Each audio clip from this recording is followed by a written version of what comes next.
اب نظم سے جو ہے نثر کی طرف لے چلنے کی کوشش کر رہا ہوں، اور بڑے ادب و احترام سے، عزت و احترام کے ساتھ میں دعوت سخن دینے جا رہا ہوں جناب حضرت مولانا عرفان صاحب اللہ سے کہ وہ آئے اور اپنے بہترین انداز سے، بہترین خطاب سے ہم تمام سامعین کے قلوب کو منور و مجلی فرمائیں۔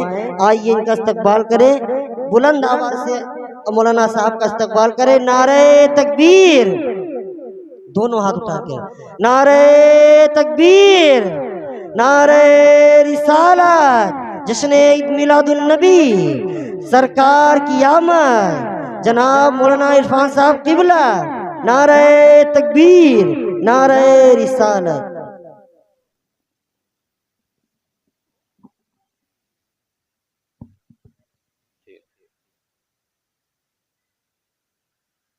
الحمدللہ رب العالمین والصلاة والسلام علی رسولہ محمد وعلی آلہ وصحبہ وازواجہ وذریاتہ واہل بیتہ اجمعین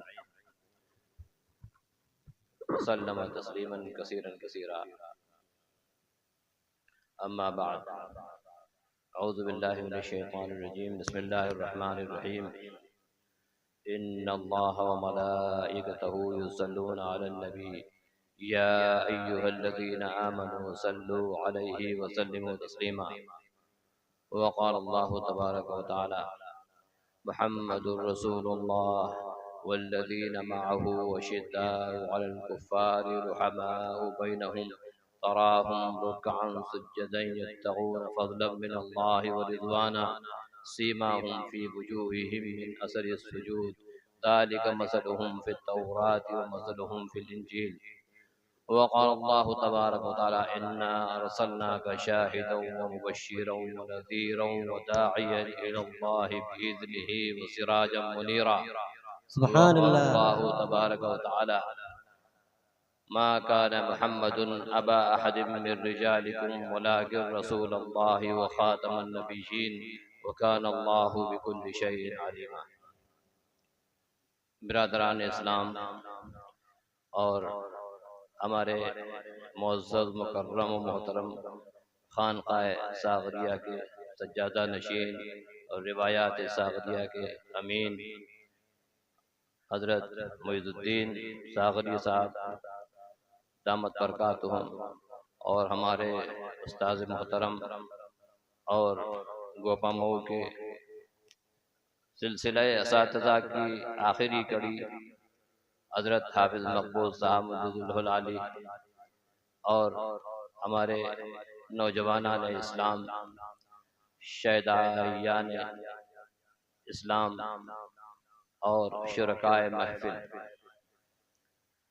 بزرگوں اور دوستوں، ہمارے لیے بڑی خوش نصیبی کی بات ہے، اور میں اپنے لیے بھی بڑی خوش نصیبی محسوس کرتا ہوں کہ اس موضوع پر اور اس مبارک محفل میں اس آستانہ نبوت کے سلسلے میں اس کی بارگاہ میں کچھ حقیر سے جذبات پیش خدمت کروں۔ جس مناسبت اور جس نسبت سے ہم اور آپ جمع ہوئے ہیں، اور جو بابرکت دن ہے آج، صرف یہی نہیں، صرف ہندوستان ہی میں نہیں، پوری دنیا میں آج کا دن بطور جشن منایا جاتا ہے، بطور ایک انعام، ایک اللہ تبارک و تعالیٰ کی طرف سے ایک اکرام کے طور پہ یہ دن منایا جا رہا ہے۔ اور عربی زبان میں، ایرانی فارسی زبان میں، ترکی زبان میں، افریقی زبان میں، انگلش جاننے والے انگلش میں، اور دوسری ساری زبانوں میں جہاں جہاں مسلمان آباد ہیں، اپنی اپنی زبانوں میں ذات نبوی سے اپنی عقیدت کا اظہار کر رہے ہیں، اپنی محبت کا اظہار کر رہے ہیں، اور یہ وہ محبت ہے، یہی وہ محبت ہے جو ہماری اور آپ کی زندگی کی جان اور خلاصہ ہے۔ یہ ذات نبوی علیہ السلام سے جس قدر تعلق ہے، جو نسبت ہے، اس نسبت کو بلایا نہیں جا سکتا، یہ نجات کا ذریعہ ہے۔ نسبت اتنی بڑی چیز ہوتی ہے، ایک واقعہ آپ کے سامنے ذکر کر رہا ہوں۔ خلیفہ عباسی مہدی خلیفہ، خلیفہ کا مطلب ہوتا تھا پورے عالم اسلام کا بادشاہ۔ اس کے دربار میں ایک آدمی آیا اور دو چپل سر پہ رکھے ہوئے بڑے ادب سے جھکتا ہوا آیا، تو دربان نے پوچھا کیا ہے؟ کہا خلیفہ کی خدمت میں تحفہ لے کے جا رہا ہوں۔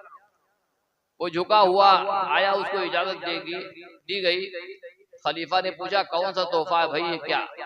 کہا یہ حضور پاک علیہ السلام کے یہ نالین مبارک ہیں، یہ چپلیں ہیں، یہ بادشاہ کی خدمت میں پیش کرنے کے لیے آیا ہوں۔ خلیفہ عباسی اپنے تخت سے اٹھا اور سر جھکا کر آیا اور بڑے ادب احترام سے ان چپلوں کو اپنے سر پہ رکھ لیا اور چلا گیا، اور کہا یہ جتنا مانگے جو چاہے اس کو دے دو۔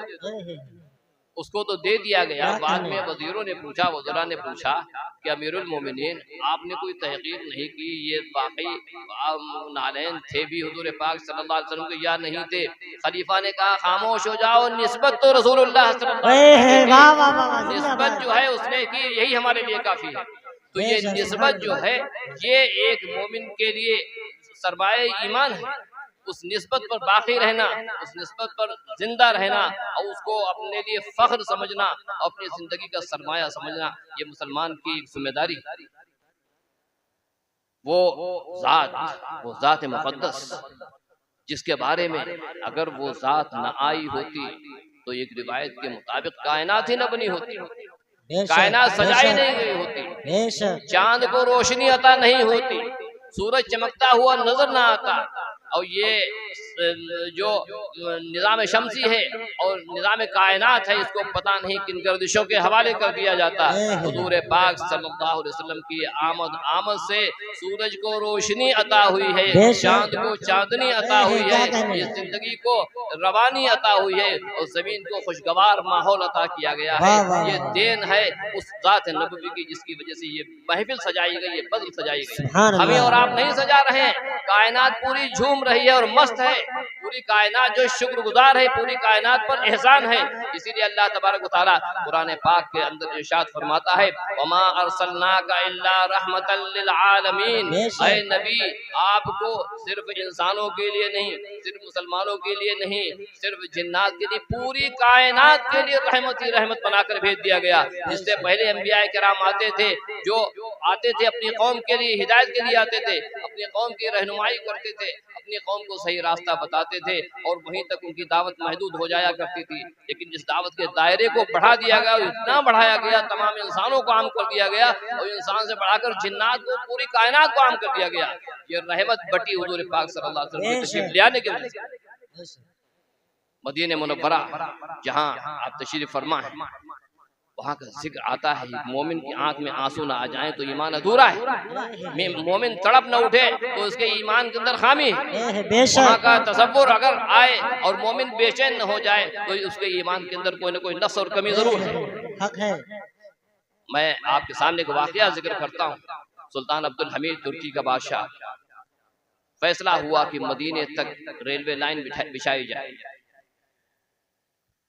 لائن بچھنے لگی، مدینے کے قریب جب لائن پہنچی تو بڑے ادب اور احترام سے ایک ایک چیز کو لے آیا جاتا تھا، اور مدینے میں کھٹ کی آواز نہیں ہوتی تھی، کسی نٹ بورڈ کو کسنے کی ضرورت ہوتی تھی، مدینے سے باہر لے جایا جاتا تھا، وہاں سے ٹائٹ کر کے لے کر خاموشی رکھ دیا جاتا تھا۔ اور جب ٹرین چلنے کی نوبت آئی تو خلیفہ کو معلوم ہوا کہ ٹرین چلے گی تو وہاں پر آواز آئے گی، دھڑدھڑاہٹ کھڑکھڑاہٹ کی آواز ہوگی۔ خلیفہ نے کہا مدینے میں کوئی بھی آواز پہنچنی نہیں چاہیے، اور جو ریلوے لائن ہے اس کے اوپر اتنا ریشم بچھا دیا جائے کہ وہاں تک ریل پہنچے، آواز نہ ہو، آواز ہوگی میرے نبی حضور پاک صلی اللہ علیہ وسلم کو تکلیف محسوس ہوگی۔ یہ خلیفہ سلطانی کی بات ہے۔ اور عثمانیوں کی یہ بات میں آپ سے تذکرہ کر رہا ہوں، جب مسجد نبوی کے اس حصے کو بننے کی نوبت آئی جو ترکوں نے بنوایا ہے، تو خلیفہ نے یہ کہا، بڑے بڑے مزدوروں کو اور کاریگروں کو بلایا، کہا کہ ان کا شہر ایک الگ آباد کر دیا جائے، اور آباد کرنے کے بعد میں ان کے بچے جو پیدا ہوں سب کو حافظ کیا جائے، حافظ بنایا جائے اور ان کو عالم بنایا جائے۔ اس کے بعد میں ان کو ہر باپ سے کہا کہ اپنے بچے کو وہی اپنا والا ہنر سکھاؤ، اگر معمار ہے اس کو معماری سکھائے، اگر لکڑی بنانے والا ہے وہ لکڑی کا کام سکھائے، سب کو سکھا دیا گیا۔ اس کے بعد میں سارے حفاظ اور سارے علماء مل کر وہ سب انہوں نے لیبری کا کام کیا ہے مدینہ منورہ کے اندر۔ اور مدینہ منورہ میں جب کسی کو اینٹ توڑنے کی کسی راج کو ضرورت ہوتی تھی، ناپ لی جاتی تھی وہ اینٹ، وہ مدینے سے باہر لے جا کر اس کو توڑا جاتا تھا، پھر آ کر لگایا جاتا۔ یہ مدینہ منورہ کا مقام ہے۔ امام اعظم ابو حنیفہ رحمۃ اللہ علیہ مدینہ منورہ تشریف لے گئے اور وہاں ایک دن ٹھہرے۔ لوگوں نے، آپ نے کہا کہ میں 2 دن 3 دن ٹھہروں گا، آپ دوسرے دن ٹھہرے، دوسرے دن کے بعد میں آپ نے کہا مجھے جانے کی ضرورت، پھر لوگوں نے اصرار کیا آپ مدینے میں ٹھہر جائیے، 3 دن ہو گئے۔ جب چوتھا دن ہوا تو امام صاحب بے چین ہوگا کہ نہیں اب مجھ سے نہیں رکا جاتا، میں جا رہا ہوں۔ تو امام صاحب سے لوگوں نے پوچھا کہ آپ مدینے میں لوگ زندگی گزارنا چاہتے ہیں اور آپ مدینے میں 4 دن ہوئے آپ بے چین ہیں؟ کہا میں جب سے آیا ہوں میں نے پاخانہ پیشاب نہیں کیا، میں ادب کی وجہ سے میری جرأت ہمت نہیں ہوئی، میں اپنی ضروریات پوری کرتا، اب میں جا رہا ہوں مدینے سے باہر یہ ضروریات پوری کروں گا۔ امام مالک رحمۃ اللہ علیہ اپنے پاخانہ اور پیشاب کی ضرورت کے لیے مدینے کی حدوں سے باہر نکل جایا کرتے تھے، اس کے بعد ضروریات سے فارغ ہو کر آیا کرتے تھے۔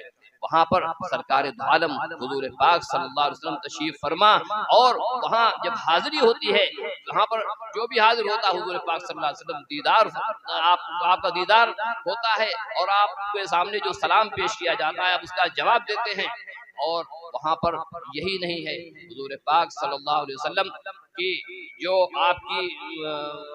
آپ کا پیغام اور آپ کی دعوت جو آپ لے کر آئے، یہ دعوت کوئی ایسی نہیں تھی، جتنے انبیاء کرام آئے ہر ایک نبی آپ کے آنے کی خبر دیتا رہا۔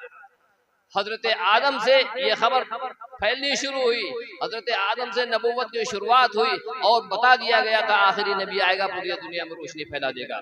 حضرت نوح کے طوفان کو اور کشتی نوح کو اس لیے بچایا گیا کہ اس کے اندر وہ امانت موجود تھی جس کو پوری دنیا کو روشن کرنا تھا۔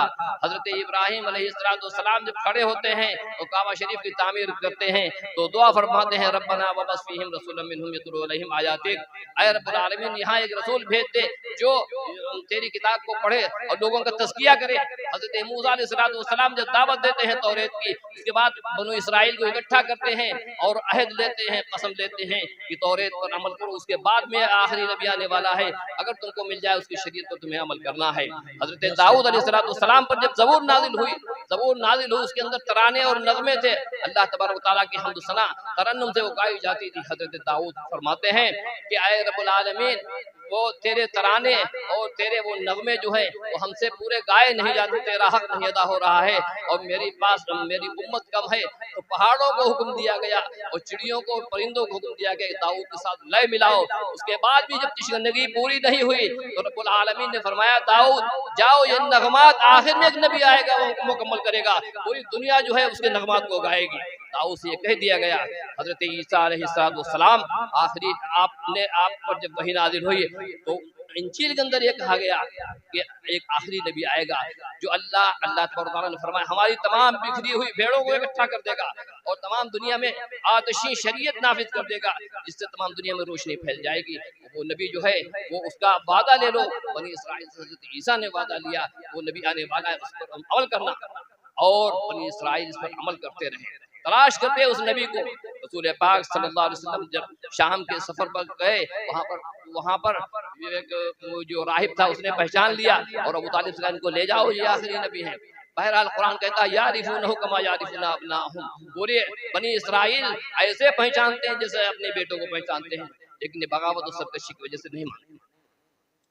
کہنے کی بات یہ ہے حضور پاک صلی اللہ علیہ وسلم اور آخری نبی کا مقام جو ہے انبیاء کرام نے پہلے واضح کیا، اور آپ کی دعوت کی جو خصوصیت ہے وہ یہ ہے آپ نے حضرت عیسیٰ کی پوزیشن کو کلیئر کیا۔ حضرت عیسیٰ پر جو عیسائیوں نے الزام لگایا قرآن نے انہیں صاف کیا اور آپ نے ان کو پاک کیا، اور انجیل کے اندر جو کمیاں تھیں قرآن نے اس کو اجاگر کر دیا، حضور پاک صلی اللہ علیہ وسلم نے ان کی کمیوں کو ابھار دیا، حضرت عیسیٰ کی پوزیشن کو صاف کر دیا، حضرت زکریا حضرت یحییٰ کی پوزیشن کو صاف کیا, حضرت موسیٰ کی پوزیشن کو صاف کیا, حضرت ابراہیم علیہ السلام کی پوزیشن کو صاف کیا. قرآن کہتا ہے آپ کی زبانی ما کان ابراہیم یہودی ولا نصرانی ولکن کان حنیفا مسلما. پوزیشن انبیاء کرام کی آپ نے صاف کر دی. یہ تو نبیوں کا ساتھ سلسلہ تھا. ہمارے اور آپ کے ساتھ کیا ہوا؟ ہم اور آپ کہاں بیٹھے ہوئے ہیں؟ ایک وہ دعوت ہم تک پہنچی, ہم پر اللہ کا فضل ہوا, ہم نے جو کلمہ پڑھا ہم کو کلمہ نصیب ہوا. خدا کی قسم یہ وہ کلمہ ہے جو جنت میں لے جانے کے لیے کافی ہے. ایک حضور پاک صلی اللہ علیہ وسلم ارشاد فرمایا ایک آیت کے اندر ہے, من قال لا الہ الا اللہ دخل الجنہ, جس نے لا الہ الا اللہ پڑھ لیا وہ جنت میں داخل ہو گیا. وہ بات الگ ہے, اس کے گناہ ہیں, ان کی سزائیں دے کر اس کو پاک کر کے جنت میں اللہ تبارک و تعالیٰ داخل فرما دے گا. ہم پر اور آپ پر یہ احسان, آج جو ہم یہاں پر بیٹھے ہوئے ہیں, کفر کی جو طغیانی ہے, چاروں طرف سے جو طوفان ہے, جو بے انتہا پریشر ہے, اس پریشر سے بچانے والی اگر کوئی چیز ہے تو حضور پاک صلی اللہ علیہ وسلم کی محبت ہے, آپ سے تعلق ہے. برطانیہ کا وزیر اعظم کہتا ہے کہ ہمیں اگر کسی سے تکلیف ہے تو محمد ان کے نبی ہیں ان سے تکلیف ہے, ان کا جو قرآن ہے اس سے تکلیف ہے, اس کو نہیں پوری دنیا کو تکلیف ہے, اس لیے کہ یہاں پر روشنی ہی روشنی ہے, اندھیرے کو روشنی سے تکلیف ہوا ہی کرتی ہے. یہ بات جو ہے, یہ ہم اور آپ جو بیٹھے ہوئے ہیں حضور پاک صلی اللہ علیہ وسلم کے نام نامی اور آپ کی نسبت پر بیٹھے ہوئے ہیں. آپ کی شان فرشتوں سے پوچھئے, جبریل امین سے پوچھئے, جب طائف کے اندر کفار نے تنگ کیا اور آپ کے پیروں پر خون بہنے لگا, آپ پڑوس میں آ کر ایک پتھر کے پاس بیٹھ گئے. جبریل امین اور حضرت میکائیل دونوں تشریف لے آئے. پہلی روایت ہے یہاں پر حضرت جبریل کے ساتھ حضرت میکائیل بھی آئے ہیں, ورنہ زمین پر ان کی حاضری کہیں پر درج نہیں ہوئی. اور آپ سے کہا کہ اللہ تبارک و تعالیٰ فرماتا ہے اگر آپ کہیں یہ پہاڑوں کا فرشتہ حاضر ہے, دونوں پہاڑوں کو ملا دیا جائے, طائف کو چورا چورا کر دیا جائے. آپ نے فرمایا نہیں, میں رحمت بنا کر بھیجا گیا ہوں, یہ نہیں سمجھیں گے ان کے اولاد. حضرت جبریل سے پوچھئے, جب سدرۃ المنتہا تک پہنچے ہیں اور اس کے آگے جانے کی بات آئی, آپ نے فرمایا آگے بڑھیے.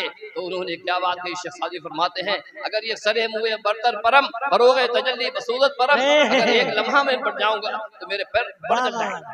کیا کہنے سبحان اللہ. پاک جبریل امین فرشتوں کی گواہی ہے. حضرت عائشہ سے پوچھئے, لوگوں نے پوچھا کہ اللہ کے رسول صلی اللہ علیہ وسلم کیا تھے, آپ کا انٹروڈکشن کروائیے, آپ کا تعارف کروائیے, آپ کے اخلاق کیا تھے.